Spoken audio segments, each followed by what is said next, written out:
Hey folks, it's a gorgeous autumn day here and the sun is shining, and I just had to come out and play with my plants a little bit before the weather turns cold.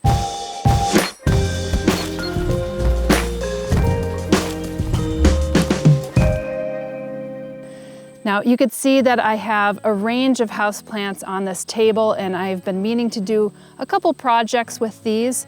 This is a beautiful Epipremnum that I had that is growing in the meadow house. It's a little tad dusty, I would say. And you can see I have this Play-Doh clay type thing. It was made by Gorilla Glue. You can see I'm pulling it off right here now. And this is something that I had stuck to the wall, and I think it would have maybe worked better from an execution standpoint if we didn't have clay on our walls, but we have clay on our walls as opposed to drywall and paint. And so after this plant started to get a little bit too heavy and big, I was trying to basically train it up onto the wall. It just kind of fell down. And I was a bit bummed because I think we've all been in the situation. You try to grow a plant up on your wall and it doesn't want to grow up on it. And then all of a sudden you go and you see your Syndapsis pictus elsewhere and it's growing up where it's not supposed to. I've had that happen, or they miraculously start growing up on the wall and you didn't expect them to. This one was just not having it, and I was hoping to see some more of those, less of the juvenile leaves on this Epipremnum and like just have it climbing up on the wall, but sometimes plants have their own plan. So I figured I will just probably use this a nice jewel-like trellis here that I just got in, and I was waiting for these, but they were just back ordered. And you can see it's this beautiful kind of twig-shaped circular brass trellis. Yeah, and I'm gonna probably use that to grow the plant around as an alternative. And my mom even stayed in the little house and she was like looking at some of these tendrils, and you know, oftentimes these will start to snake and snake and snake until they actually find something adequate to grow up on.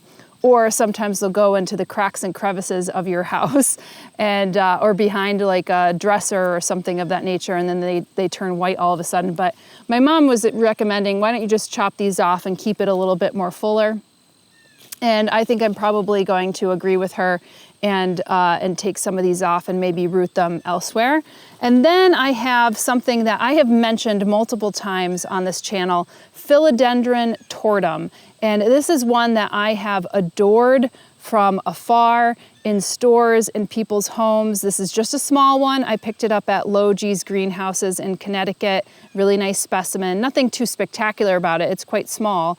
But I've always loved it. I've loved the new leaves unfurling on Philodendron tortum. And then if you recall earlier when I did a tour of the meadow house and some of the plants in there, I had brought in a Hoya sunrise. And that one I got over the winter months, and it basically just was not healthy. The person who had sent it, it wasn't really well rooted. They sent it during a cold period, and the plant was just freezer burned essentially in the mail. And so I got this beautiful Philodendron, Hoya sunrise from Logie's, and I'm planning on planting that up. Now it is fall, so I am going to fertilize my plants as well. But I just want to get started on this. I'll be like repotting some, fertilizing some, and just creating some beautiful jewels in the plants. So here we go. I'm just going to start putting this in. Clipping, again, I'm going to clip this off, and you could obviously just like compost this, but I think I'm going to use it as a way to just restart the plant. And I'm going to take some of the longer tendrils like this, and I'm just going to start to curve around this beautiful brass decorative trellis of sorts. And I've been meaning to have some of these. I mean, brass and copper are kind of like the fixtures within the meadow house. And when I saw this, I picked it up at Terrain. So if you're looking for this specific product, then that's where I actually got it. But it took months to come in, actually. So yeah, just something like that. I'm gonna see if it's kind of middle of the pot, but I don't want to penetrate any of the roots. Take off some of these old leaves as well. Yeah, this weather, oh, it's amazing. We had a really rainy week, and any chance I get to come outside, and even if it's not just the plants outdoors, but the plants indoors. Now, if I cut this, it'll start a new growth point, and it could get bushier as opposed to length. So I think that's not a bad option as well. Okay, I'm gonna bring this through. And maybe it'll like it better kind of trellising around, we'll see. I like leaving some of it long and, you know, having it kind of trail, but as soon as it starts to trail too much, you'll see that it goes like this, unless it gets something to grow up on, like a moss pole or an adequate part of your wall. This is like simple enough. And I'm going to fertilize this. I'm using an indoor fertilizer, which is basically Espoma's indoor fertilizer, organic fertilizer, and it's 222, so that means N, P, and K. Nitrogen, phosphorus, and potassium is at a lower concentration. And normally if I do a synthetic fertilizer or whatnot, then I would reduce it quite substantially in the fall months because the plant won't be growing very much. If anything, it'll start putting more energy in towards its roots. But I don't have any grow lights actually in the meadow house at this stage. I might choose to do so, but in the fall and winter months, it's actually quite dim in the house. But these plants have been growing there now for about 2 years. I'm gonna leave this kind of hanging over like that because I kind of like some of that growing over the wall. And yeah, I think that's pretty attractive actually, right there. I'm gonna move this back like that. That was easy enough.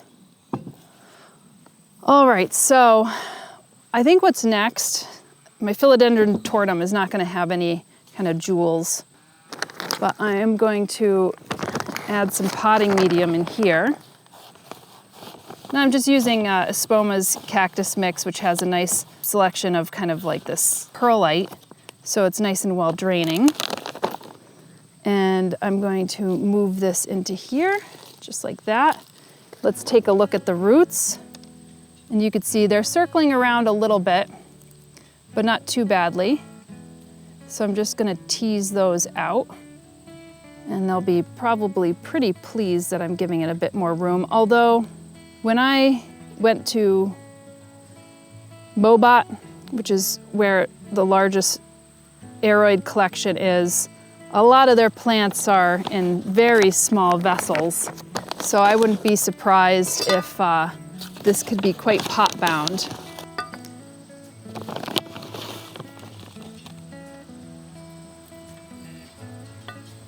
I'll leave about 1 inch to 1.5 inches of space from the top lip of this planter. That way, particularly when you're indoors, when you water, you're not gonna water onto wherever this plant is, which may be on your dresser or on a windowsill. This will be on a windowsill, and it will be west facing. And as always, in the fall and winter months, as it gets a little bit colder, in these parts at least, it might not get cold in your parts, depending on where you're watching from. I always have to be mindful about what plants are around the window areas and if they could get chilled, because some of the windows may be colder, especially if some plants are growing up towards the windows to get the light or the waning light in the season, and all of a sudden their little leaves are pressed up against the window and they can't stand the cold, and then all of a sudden you have like a little freezer burn on your plants. All right, so this is planted up. Let's fertilize this. And generally you want to water thoroughly all the way down until maybe some of the water comes into the basin. So that way you know that the fresh oxygen is being pulled down through the soil pores and it's getting down to the little rootlets of the plant. And then that way the rootlets could then take up the water and then basically take it to the rest of the leaves. It's a really, really cool system. All right, I got this cute little terracotta pot. And this is where I think I'm gonna plant up this Hoya. And let's see how this is wrapped around here, because I would prefer to have this wrapped around the brass pole. Yep, that was easy enough. Nice succulent leaves, and Hoya Sunrise is that plant where you can't tell right now, but when it's exposed to a lot of sun, it starts to redden up, which is a quality that a lot of folks like because they like to see a color other than green with their plants. I don't know if I'm going to sun stress it enough where it's going to be. I plan to have this, I don't know where I plan to have this. Maybe an eastern window? Okay, let's check out. Roots look good. Nothing is pot bound at all. And it's a little bit longer than expected. So now I'm going to just push down some of the pre-existing substrate that was in there. Add some more and kind of compact it pretty nicely because I am going to have this heavier post in there and I don't want this to topple over. I'd love to hear about what chores that you're doing before the fall season is out. I feel like there's a lot still to do here. Take in some of my citrus, find appropriate places to put them. We're still renovating some of the spaces here, so having plants in a renovation zone is not always ideal. You end up having drywall, dust, and everything else that's associated, that comes with renovations. Okay, so I'm gonna put this, looks very Christmassy actually, you know, with the brass. Looks like a little bit more like deer antlers. So I'm gonna have this, let's see. So yeah, I'm just gonna take it and wrap it around. And we've done a number of houseplant home tours where folks have used like copper wire and other beautiful ways to grow up their plants, and I applaud that. I think that's so innovative and so beautiful, just kind of doing what you have with the products that you have. But when I saw these brass posts and trellises, I was like, oh, it's so beautiful. Oh yeah, it actually looks good on both sides. I think the side that I was working on maybe looks a little bit more presentable, a little better. Ah, that's great. I'll need a taller one. Okay, so I'm gonna just water this in. And if you see this planter wobbling a little bit, it's partially because I have this low-fired homemade base, which is really pretty. But just so you know, like these bases are not high-fired. They crack very easily, so even if you have them outside. And the water will go through this terracotta. It's very porous. And so just make note of that, or have some other type of dish that's waterproof underneath it so it doesn't destroy your wooden furniture, for instance, or your sills. Yeah, so I think that's about it. These are the projects that I've been meaning to do, and I'll be doing some other projects as well.